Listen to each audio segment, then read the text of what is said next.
السلام علیکم۔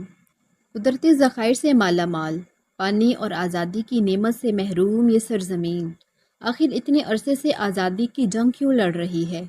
بد امنی، وائلنس، جبری گمشدگیاں اور ٹیررسٹ اٹیکس کیوں بڑھتے جا رہے ہیں؟ آج بات کرتے ہیں پاکستان کے سب سے بڑے صوبہ بلوچستان کے بارے میں، جو رقبے کے لحاظ سے پاکستان کا سب سے بڑا صوبہ ہے، آلموسٹ 44% آف پاکستان، اور آبادی جسٹ 4 to 5%۔ حالیہ دنوں میں بلوچستان میں جو کچھ ہو رہا ہے، جس طرح کی خبریں آ رہی ہیں، اسے صرف اسکلیشن کہنا یا پھر محض حالات میں بدتری کہنا نہ تو کافی ہوگا اور نہ ہی صحیح۔ پچھلی ماہ میں صرف 2 دنوں میں ہونے والے حملوں میں تقریباً 180 افراد ہلاک ہوئے، جن میں عام شہریوں کے ساتھ ساتھ سیکیورٹی فورسز بھی شامل ہیں۔ حملے حکومتی انسٹالیشنز پر ہوئے، جیسے کہ پولیس اسٹیشن، سیکیورٹی کیمپس، اور حملے پنجاب سے آنے جانے والی گاڑیوں پر بھی ہوئے۔ ویورز، آگے بڑھنے سے پہلے میں آپ کو بلوچستان کی بریف ہسٹری بتانا چاہتی ہوں۔ پاکستان کے انڈیپینڈنس کے وقت بلوچستان پاکستان کا حصہ نہیں تھا۔ جی ہاں، بلوچستان پرنسلی اسٹیٹس کی طرح ایک آزاد اور خود مختار تھا، جس کا نام بلوچستان نہیں بلکہ کلات تھا۔ کلات ایک آزاد اور خود مختار علاقہ تھا جس میں 2 ٹائر اسمبلی بھی اسٹیبلش تھی۔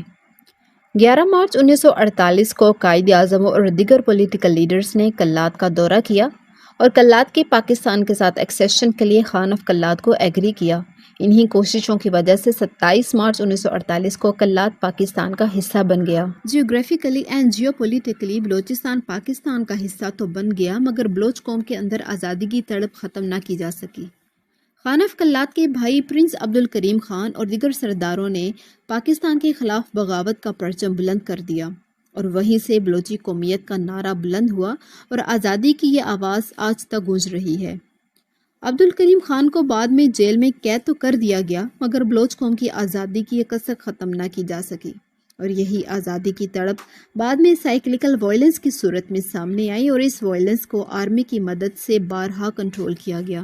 حالات اس وقت مزید بگڑ گئے جب 2 جنوری 2005 کو ڈیرہ بگٹی کے علاقے سوئی میں ڈاکٹر شازیہ کا ریپ ہوا۔ بلوچستان کے نامور سینئر سردار نواب اکبر خان بگٹی نے ڈاکٹر شازیہ کے مجرم کو سزا دلوانے اور بلوچستان کے وسائل میں بلوچ قوم کو حصہ دلوانے کے لیے آواز اٹھائی، اور احتجاجاً سوئی سے ملک بھر کو گیس کی فراہمی منقطع کر دی گئی۔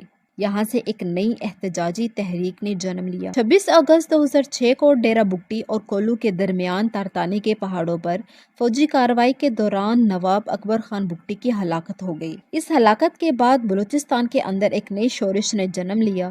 بلوچستان کے مختلف حصوں میں علیحدگی پسند تحریک یا پھر مسلح مزاحمت کسی نہ کسی صورت میں جاری رہی اور آج تک جاری ہے۔ ان پچھلے 20 برس میں بظاہر علیحدگی پسند تحریکیں مزید بولڈ ہو گئیں، اور سیکیورٹی فورسز اور ان کی چوکیوں پر درجنوں بڑے حملے کیے گئے، جن میں خودکش حملے بھی شامل ہیں۔ سال 2021 میں بلوچستان میں ہونے والے ٹیررسٹ اٹیکس کی تعداد 21 بتائی جاتی ہے، جس میں آلموسٹ 139 لوگ مارے گئے۔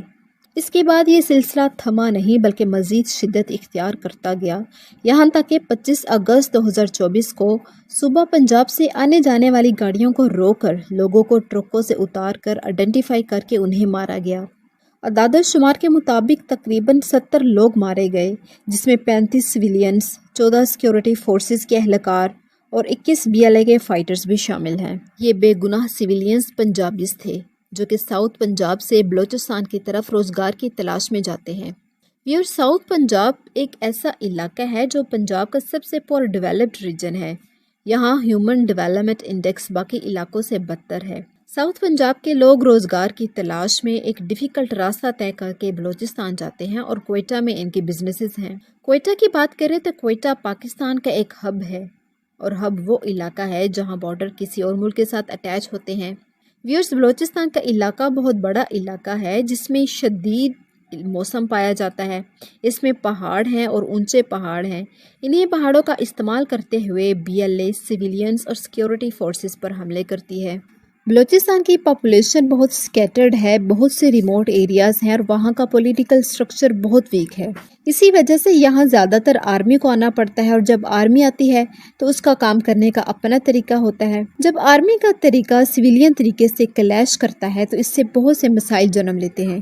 انہی مسائل کو BLA کیش کرتی ہے، عام لوگوں کے برین واش کرتی ہے، اور پھر اسی سے مسنگ پرسنز کا واقعے چلتے ہیں۔